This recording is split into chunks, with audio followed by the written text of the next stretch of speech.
Hi Ma, what are you making? I'm making Papa Nono's favorite breakfast, Peperonata.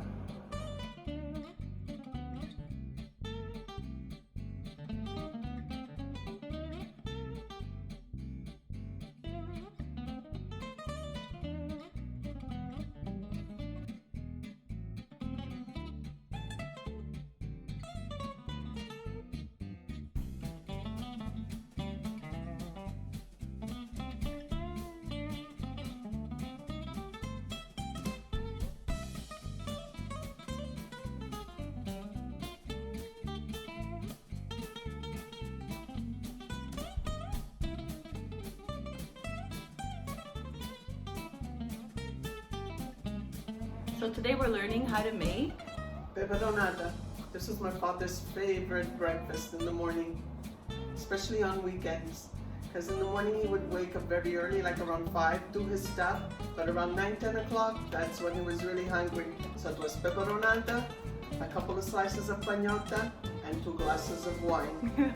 And that was his breakfast. Alright, so over, what do we have it? Over medium heat? Or Yeah, we're going to start over medium heat. Medium heat. Sorry about that, medium heat.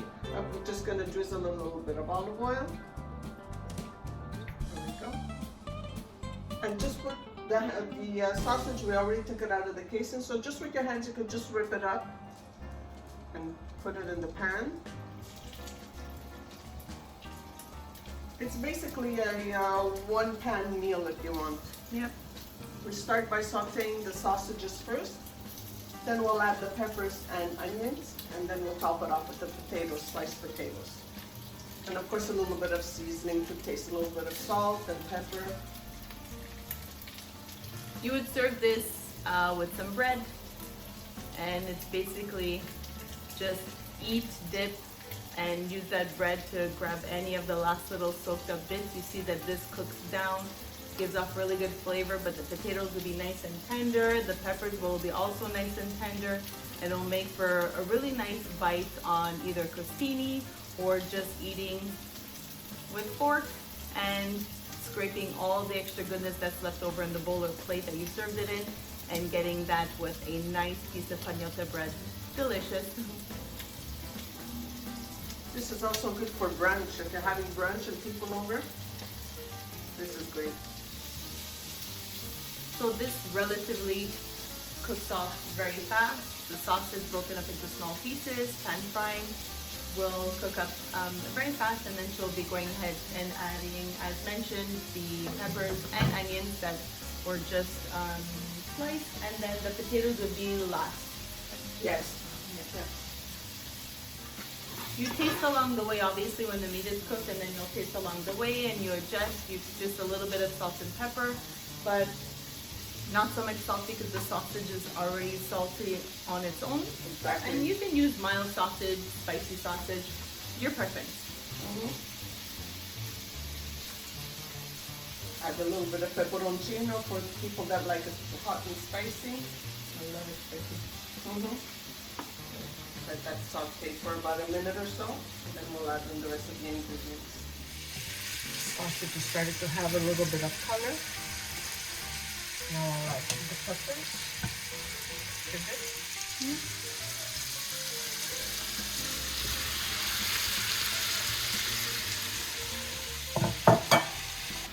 So in went a medley of peppers, any color, any combination, whatever's on sale, whatever you have locally, totally fine. And we let that sit for a little bit until it starts to soften up, and continuously turning so nothing burns. Always on low, max medium heat. You could also cover it from time to time. This will make it a little bit steamy, and it makes the peppers nice and soft. Yeah.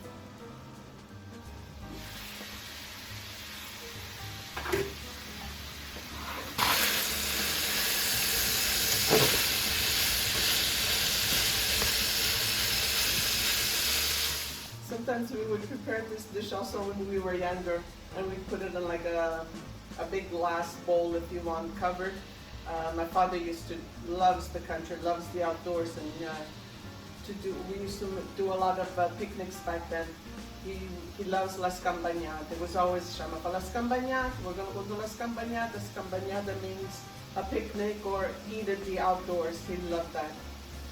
Almost every Sunday we would go to the park and have picnics, family picnics, and we would walk to the park back then. I think we used to walk quite a few miles.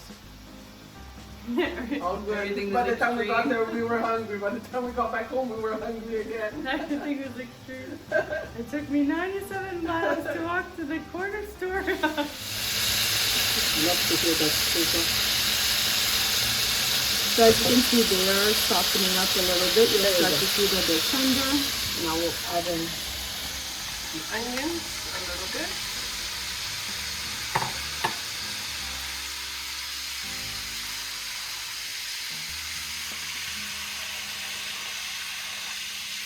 And now at the same time, we'll also add the potatoes.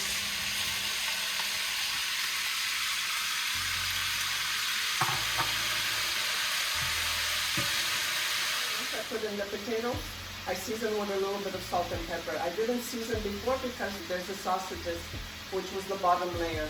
So now I'm just going to season the top layer a little bit.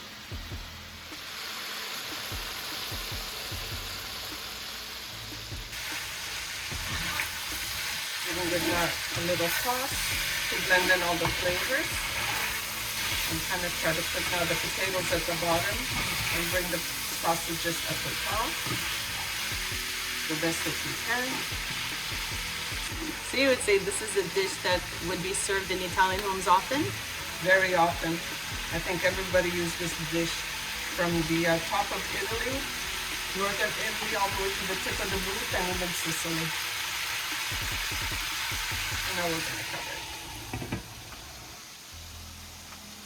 These are easy meal prep ideas too. You do a batch of peperonata and you keep it, like my mother said, in a big Tupperware. At least you can have a big batch of this done and easy to put beside a salad or just eat on its own, etc.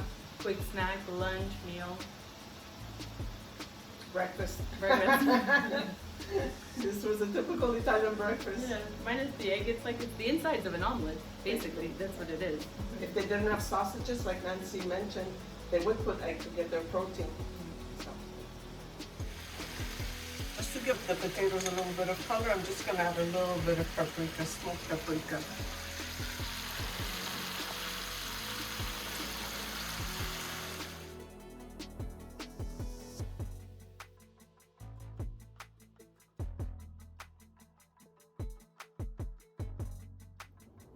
It is finished cooking and it smells delicious. Peperonata all'andrettese. We hope you guys give this recipe a try, and until then, and until the next episode, continue to Love what you eat. Bye for now. Arrivederci.